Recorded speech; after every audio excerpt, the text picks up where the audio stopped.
Ballerina is about Eve Macaro, who steps out of her roots as a well-trained ballerina dancer in order to become a trained assassin in this revenge thriller.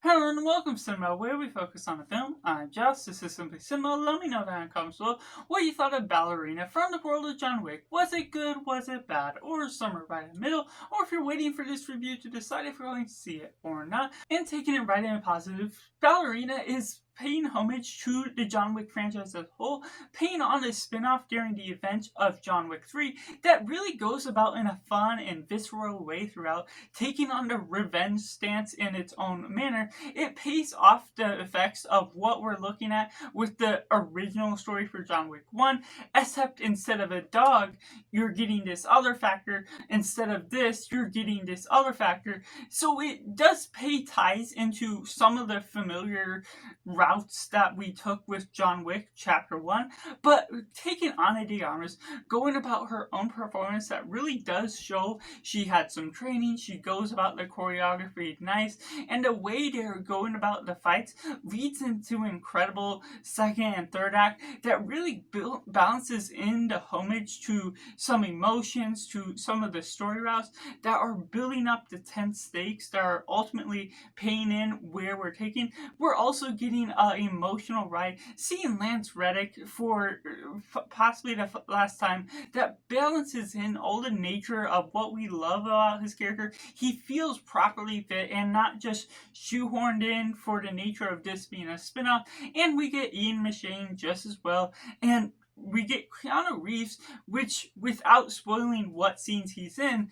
he does have a sizable performance and appearance within the show, partly within the first act and a lot more within the third act just as well, that does show some of the action, some of the stunts that show he's obviously not being just inserted clips here and there. It's actually him that's really doing some new scenes for what we're getting out of it. So it's always a treat, of course, within the John Wick universe to get him himself, even within this first spinoff. And so him just really delivers and feels properly placed to the role that he has within what we're getting out of this. And the villain does have its own sense with what we're getting out of him, having his own menacing threat and being able to tackle the stunts and certain aspects of what we're taking out of the threat that Ana De Armas has to take on, that Eve Macaro must manage to fight up, train herself in order to really go out on her own and become her own independent fighter that really delivers on some of the great cinematography out, especially leading into that final act of the film, the final sequence, the battle, the snowy city that is in that secluded environment really does liven up some of the stance of what the visuals are offering as a whole, which goes into certain aspects, new sort of weapons that we didn't see within the John Wick franchise, that goes about certain firefights, if you will, and giving all their own ways of freshening up the aspects of what this film has to offer. Even if it goes and treads on familiar grounds, it still manages to include unique tools and managing environments that really takes environments of Ballerina to a different level, which takes me into the mixed elements. We do get John Wick, and that's something that can separate this from becoming its own thing, from letting go of the reins, which isn't a huge factor, and for some it won't necessarily take a toll on the effect of your enjoyment at all. And so that's something I want you to be aware of, is John Wick does have a sizable appearance throughout this. He's obviously not a main role, but he's more than a cameo role, so it can't necessarily separate itself from calling it a complete spin-off because of the role that John Wick has in here. And there's some things with other characters, Ian McShane, other things we're doing with Winston and the Chancellor, how she's appearing throughout what this film has to offer. You're familiar with some of the treads that's taken on, and of course some of those characters can feel necessary for where this story ultimately takes place, but because it can't abandon some of the routes of what we're taking out of the John Wick franchise, I feel it needed to let go of the reins of the John Wick franchise, not just include tie-ins for the sake of utilizing them more, when they ultimately don't provide anything more compelling to what they're offering with these characters, now that the side characters of John Wick 3 are becoming more prominent and main characters. It just doesn't provide enough substance to elaborate more on them, which of course with the John Wick franchise we never necessarily got anything super elaborate, super detailed in the character growth. It was always more about the action, but it still can become relatively disappointing that when you include them more, they're not getting any more of a character growth, of a substance that you're providing within, that unfortunately drops the ball in some areas when you're looking at the action, when you're looking at some of the cinematography, that while it can look good in some aspects, it feels familiar and retreaded upon, that unfortunately falls short in many ways. And taking it into the negatives, ultimately there's factors to like the music, the soundtrack, that doesn't fully liven up the experience like some of the music in John Wick franchise did. Certain aspects of where we're taking the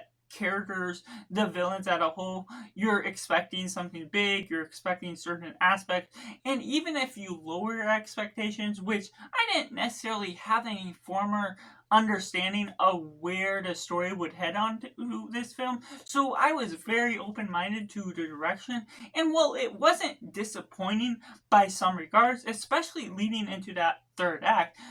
the aspects within where we're looking at the John Wick franchise as a whole retreads on some predictable routes that this story ultimately takes in where it's heading with its story direction. What we get with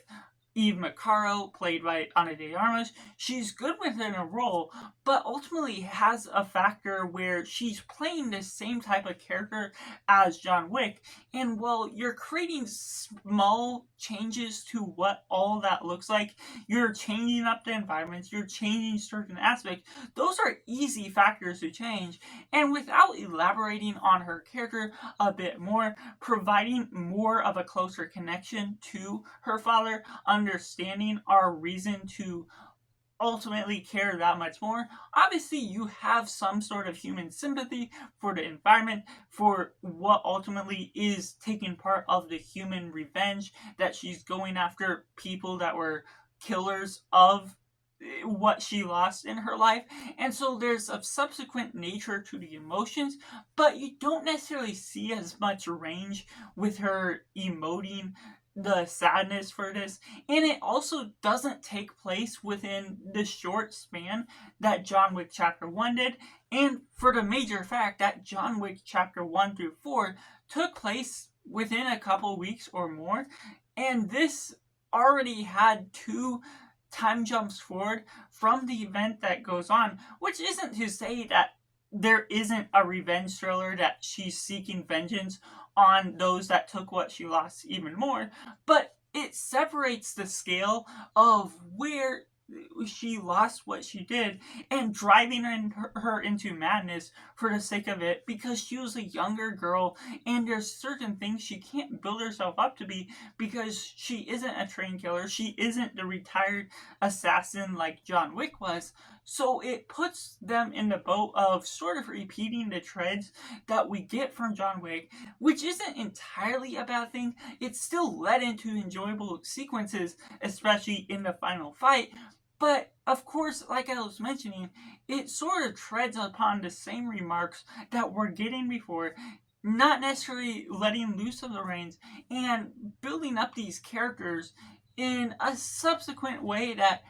gives you just enough, but not fully the force that you want, making it predictable and making even the main villain someone that ultimately doesn't fight off or have a final boss fight, if you will, near the end of the film. It's all the minions that he's charging to chase after her, all the townspeople that she is going through, that unfortunately doesn't lead to show the menace that the actual main villain provides. So that's just my personal review for Ballerina from the world of John Wick, which I have to rate as simply 6.5 out of 10. Let me know in the comments below what you thought of Ballerina. Was it good? Was it bad? Or somewhere right in the middle? Let me know all your thoughts, what you agree, what you disagree with me for, and make sure to like this video if you enjoy it. Subscribe if you haven't already to join in film culture community where we talk about the love of cinema as a whole. So that's just all, and make sure to do yourself a favor and go watch a movie.